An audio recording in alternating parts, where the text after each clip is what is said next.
நிறைய ஃபீமேல்ஸ் பார்த்தீங்கன்னா, அவங்களுக்கு வந்து ஃபோர்ஹெட் வந்து ரொம்ப பெருசா இருக்கும். அதாவது அவங்களோட ஹெரிடிட்டரியா இருக்கலாம் அல்லது பிறக்கும்போதே வந்து ஹேர் லைன் வந்து ரொம்ப ஐப்ரோலேருந்து ரொம்ப ஹேர் லைன் ஹையா இருக்கிறதுனால ரொம்ப பெரிய ஃபோர்ஹெட்டா தெரியும்.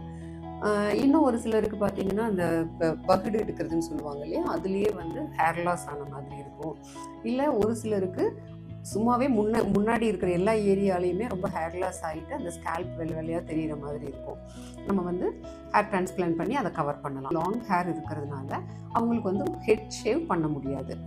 அதனால் என்ன பண்ணணும் அப்படின்னா, பின்னாடி வந்து நம்ம ஹேர் ஃபாலிக்கிள் வந்து ஹார்வெஸ்ட் பண்ணுற இடத்த மட்டும் மார்க் பண்ணிவிட்டு, அந்த இடத்த மட்டும் ஹெட் ஷேவ் பண்ணிவிட்டு, ஃபாலிக்கிள்ஸ் ஹார்வெஸ்ட் பண்ணிவிட்டு, ஃப்ரண்ட்டில் வந்து ஹேர் இருக்கிற போதே நம்ம நடுவில் வந்து ஹேர் ஃபாலிக்கிள் வச்சு கொடுக்கணும். ஃபீமேல்ஸ் வந்து நிறைய பேர் வந்து எப்படியும் டைரெக்டாக அவங்க ஹேர் டிரான்ஸ்பிளான்ட் பற்றி நினைக்க போகிறதில்ல. பட் ரொம்ப ஹேர் ஃபால் ஆகிடுச்சு, என்ன ட்ரீட்மெண்ட் எடுத்தோம், மெடிக்கல் ட்ரீட்மெண்ட்டோ இல்லை சீரமோ மினாக்சிடிலோ இல்லை பிஆர்பி போட்டும் கூட அவங்களுக்கு வந்து அந்த ஹேர் நல்லா க்ரோ ஆகி அது வந்து இது சரியாகலை அப்படிங்கிற பட்சத்தில் லாஸ்ட்டாக அவங்க வந்து தாராளமாக ஹேர் டிரான்ஸ்பிளான்ட் பற்றி திங்க் பண்ணி அவங்க ஹேர் டிரான்ஸ்பிளான்ட் பண்ணிக்கலாம்.